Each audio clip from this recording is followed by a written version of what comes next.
আমি সুন্দরী নই, সাদামাটা, সাধারণ, এতটাই যে কারো গল্পে নায়িকা হওয়া যায় না।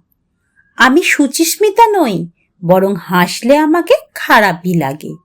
আমি সুবক্তা নই, মেপে কথা, পরিমিত আলাপ আমার দ্বারা হয় না। উল্টে প্রাণ খুলে কথা বলতেই ভালোবাসি।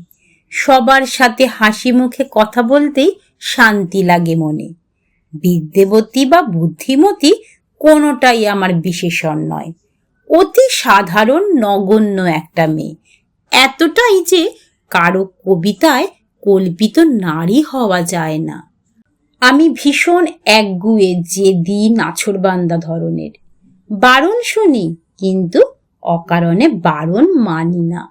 অন্যায়ের সাথে আপোষ করতে পারি না কোনোদিন। কথায় কথায় চোখে জল আসে ঠিকই, কিন্তু সেটা অস্ত্র নয়, বরং আড়াল করি। আমি ভীষণ রকম ভঙ্গুর, কিন্তু টের পেতে দিই না, পাছে আঘাতকারীর অনুকম্পা হয়। আমি আদতে অচল আজকের দুনিয়ায়। সবাই যখন ভীষণভাবে আধুনিক, আমি তখন পুরনো দিনে বাঁচি।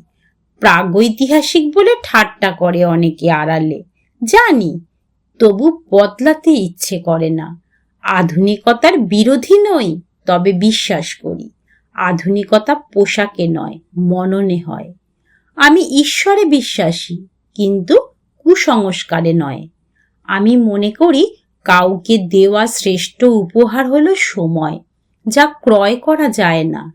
আমি প্রার্থনায় বিশ্বাসী, কিন্তু ভণ্ডামিতে নয়। লোক দেখানোর লৌকিকতা আমার আসে না। যেটুকু মন থেকে আসে সেটুকুই করি।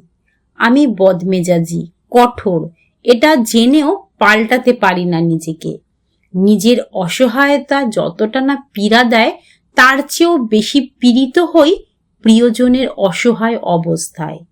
আমি এরকমই, হয়তো তাই আজ পর্যন্ত কারোর প্রিয় হয়ে উঠতে পারিনি।